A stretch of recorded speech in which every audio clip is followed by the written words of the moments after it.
Hello everyone. हम लोग preparation of alkene पढ़ रहे थे। प्रीवियस लेक्चर में हमने 7th पार्ट तक पढ़ा था। 8 पार्ट हमने अधूरा छोड़ दिया था। आज उसको कंप्लीट करते हैं। 8 पार्ट में मैंने क्या बोला कि एल्केन का प्रिपरेशन हम किससे कर सकते हैं? By the reduction of alcohol, aldehyde, ketone and acid. ठीक है, ये अल्कोहल है। अल्कोहल का रिडक्शन हम अगर हाइड्रोजन आयोडाइड के प्रेजेंस में करते हैं, in the presence of phosphorus, और टेम्परेचर हमने ये रखा है, तो ये एल्केन वाटर और आयोडीन में कन्वर्ट हो जाता है। ऐसे जब हम एल्डिहाइड लेते हैं सेम कंडीशन पे, तो ये भी हमारा क्या हो जाता है? ये हमारा इथेन बनाता है प्लस वाटर बनाता है और I2 बना लेता है।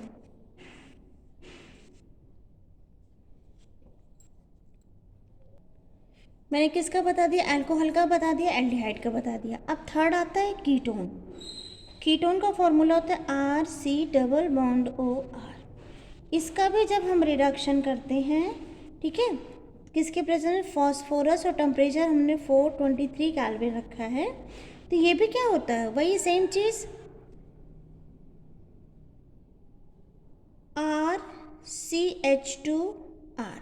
ठीक है, ये आर लगाइए, या आर लगाइए, रिडक्शन कराएंगे तो ये जो डबल बॉन्ड ऑक्सीजन है ये किस में कन्वर्ट हो जाता है? H2 में। तो ये बन जाता है वाटर और प्लस 2I2। क्लियर? इसका एग्जाम्पल ले लें, एसीटोन। एसीटोन इसका एग्जाम्पल लेते हैं बेटा। मैंने यहाँ पे कुछ गड़बड़ किया क्या? हाँ, यहाँ पे हमें लेना चाहिए था CH3। ले लो।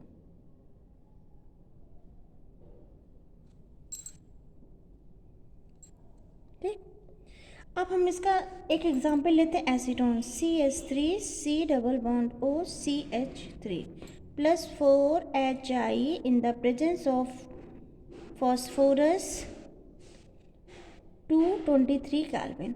अब इसमें होता क्या बेटा? रिडक्शन कराएंगे तो ये ऑक्सीजन हट जाएगा, यहाँ पे 2 हाइड्रोजन यूज हो जाएगा, तो ये बनेगा R। जितने देखो ऑक्सीजन यहाँ डबल बॉन्ड से है, तो एक बॉन्ड के पास एक हाइड्रोजन, एक बॉन्ड के पास एक हाइड्रोजन जाता है, इसीलिए यहाँ पे हमेशा CH2 बनता है। यहाँ भी देखो CH2 बना है। ठीक है, इस रिएक्शन को मैं थोड़ा सा सही कर दूँ, तो इस रिएक्शन को देखो ऐसे बना लो, तब तुम्हें समझ में आएगा। ये मैंने CH3 लिखा ही है, फिर यहाँ पे 2 हाइड्रोजन दोगे आप, और एक हाइड्रोजन ये है, तो ये बन जाएगा CH3। ऐसे ही इसमें देखो CH3 लिखा। अब मैंने क्या बोला? डबल बॉन्ड ऑक्सीजन है, तो एक हाइड्रोजन एक बॉन्ड के पास, एक हाइड्रोजन एक बॉन्ड के पास, तो ये कार्बन CH2 बन जाएगा, फिर CH3 बन जाएगा। ठीक है, फिर वाटर, फिर 2I2। ठीक है, अब इसके बाद अल्कोहल का रिडक्शन हो गया, एल्डिहाइड का रिडक्शन हो गया, कीटोन का रिडक्शन हो गया। अब एसिड का रिडक्शन करते हैं। एसिड के रिडक्शन में हम क्या एग्जाम्पल ले लेते हैं? मेथेनोइक एसिड, एथेनोइक एसिड ले लेते हैं। ठीक है, इसके रिएक्शन हम 6HI से करा देंगे, तो ये क्या बन जाता है हमारा? अब ये भी कार्बन डबल बॉन्ड ऑक्सीजन है, ऊपर अगर कार्बन डबल बॉन्ड ऑक्सीजन लगाएंगे तो ये क्या बन जाता है हमारा? देखो एसिड का जब हम रिडक्शन करते हैं तो ये बनेगा आपका CH3 प्लस वाटर और प्लस I2। क्लियर बेटा? ये रही प्रिपरेशन। हमने आपको कितनी प्रिपरेशन बताई? टोटल 8 प्रिपरेशन बताई। पहला प्रिपरेशन हमने बताया था आपका हाइड्रोजनेशन।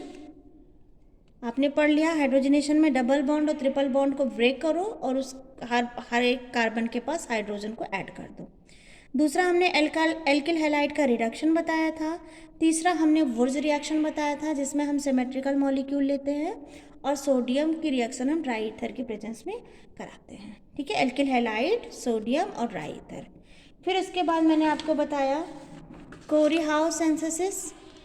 ठीक है, इसमें हमने क्या लिया है? ये भी वैसे ही रिएक्शन है जैसे आपका वुर्ज रिएक्शन था, उसमें भी एल्किल हैलाइड था, इसमें भी एल्किल हैलाइड है, लेकिन वहाँ पे हम सोडियम और ड्राई ईथर यूज़ करते थे। यहाँ पे जो रिएजेंट यूज़ करते हैं इसको बोलते हैं di alkyl copper, lithium di alkyl copper. ठीक है, इसमें एक एल्काइल ग्रुप दूसरे वाले एल्काइल ग्रुप के साथ अटैच हो जाता है और एक मिथाइल कॉपर बनता है और एक लिथियम ब्रोमाइड बनता है। ठीक, एक हमने बताया indirect reduction of alkyl halide. Alkyl halide का रिडक्शन करो, लेकिन कैसे? इनडायरेक्टली। इनडायरेक्टली मतलब पहले हम किसी एल्किल हैलाइड को मैग्नीशियम से रिएक्शन कराएंगे in the presence of dry ether, तो ग्रेगनार्ड का फॉर्मेशन होता है, और ग्रेगनार्ड के रिएजेंट को का जो हम हाइड्रोलिसिस कराते हैं तो हमें क्या मिल जाता है? एल्किल हैलाइड, एल्किल मिल जाता है। ऐसे डीकार्बोक्सिलेशन प्रोसेस था।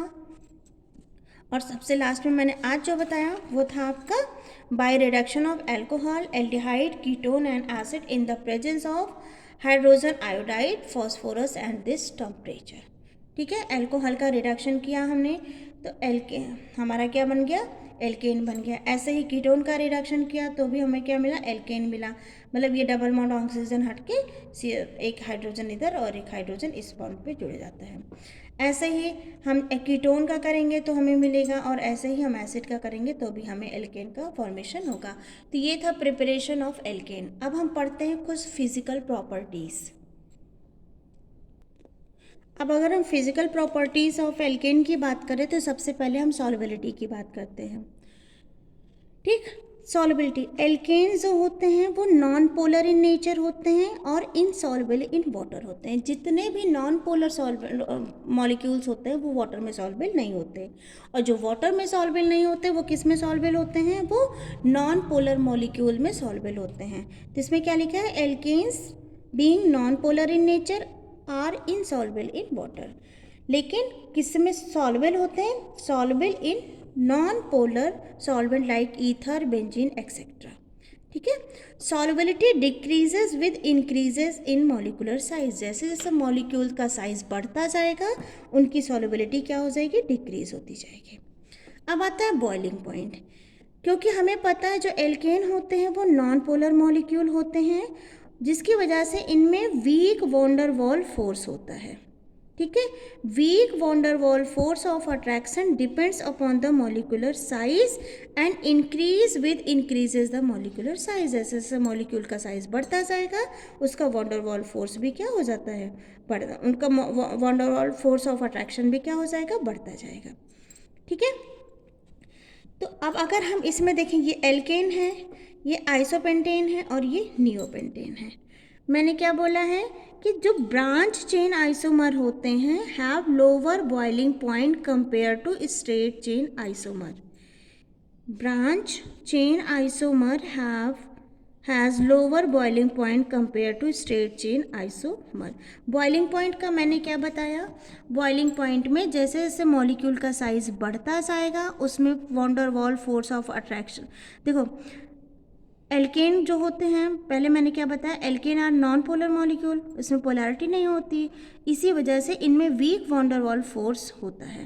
ठीक, अब van der Waal force of attraction depend करता है मॉलिक्यूलर साइज पे, and increase with increases the molecular size. Van der Waal force जैसे जैसे मॉलिक्यूलर साइज इंक्रीज होगा वॉन्डर वॉल फोर्स भी इसका क्या हो जाएगा? इंक्रीज होगा। लेकिन अगर हम सेम मॉलिक्यूल की बात करें, जैसे हमने पेंटेन लिया, अब पेंटेन के 3 आइसोमर हैं, एक चेन है, एक आइसोपेंटेन है, एक नियोपेंटेन है। तो इसमें क्या बोला गया है कि the branch chain isomer has lower boiling point as compare to straight chain isomer. मतलब ब्रांच चेन जितने ज़्यादा होते जाएंगे उनका बॉइलिंग पॉइंट क्या हो जाता है? कम हो जाता है as compare to straight chain isomer. इसका रीज़न क्या है ये भी समझो। देखो, the boiling point of substance depends upon the force of attraction between the molecule. The force of attraction of the molecule depend the area of contact between them. ठीक है, the area of contact and force of attraction will maximum for straight chain compound. इसमें जो area of contact होता है वो ज़्यादा होता है, जबकि branch chain में जो area of contact होता है वो कम होता है। एज ब्रांचिंग इंक्रीजेज, जैसे जैसे ब्रांच इंक्रीज होते जाते हैं the area of contact decreases, और जब डिक्रीज होगा तो the force of attraction and boiling point will decreases. समझ रहे हो? बॉइलिंग पॉइंट का मैंने क्या बताया? जैसे जैसे मॉलिक्यूल का साइज बढ़ता जाएगा बॉइलिंग पॉइंट इंक्रीज होता जाएगा। लेकिन अगर हम सेम मॉलिक्यूल्स की बात करें, सेम मॉलिक्यूल्स के आइसोमर की बात करें, तो जो आपके स्ट्रेट चेन वाले होते हैं उनका बॉइलिंग पॉइंट ज़्यादा होता है। ठीक है, और जो ब्रांच वाले होते हैं इनका बॉइलिंग पॉइंट कम होता है। क्यों? क्योंकि इनका जो एक कॉन्टैक्ट एरिया होता है ये ज़्यादा होता है। जब कॉन्टैक्ट एरिया ज़्यादा होगा तो इनमें फोर्स ऑफ अट्रैक्शन भी ज़्यादा होगा। ठीक है, तो हम क्या बोल सकते हैं, एज ब्रांचिंग इंक्रीजेज, जैसे जैसे ब्रांच इंक्रीज होते जाएंगे the area of contact decrease होता जाएगा और फोर्स ऑफ अट्रैक्शन भी कम होता जाएगा और बॉइलिंग पॉइंट क्या हो जाएगा, डिक्रीज हो जाएगा। ठीक है,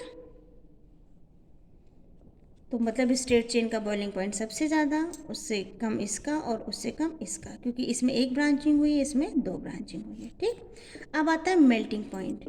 alkene show lower melting point because of absence of charges. इसमें कोई चार्जेस नहीं होता है, इसलिए इनका मेल्टिंग पॉइंट क्या होता है, लोअर होता है। Melting point is expected to increases with increases the molecular size. जैसे जैसे मॉलिक्यूल का साइज बढ़ता जाएगा उसका मेल्टिंग पॉइंट भी क्या हो जाएगा, बढ़ता जाएगा। क्लियर? तो ये रहा हमारा फिजिकल प्रॉपर्टी ऑफ एल्केन। अब अपने नेक्स्ट में हम पढ़ेंगे केमिकल प्रॉपर्टी ऑफ एल्केन। तो आई होप आपको दोनों लेक्चर समझ में आए होंगे। Thank you.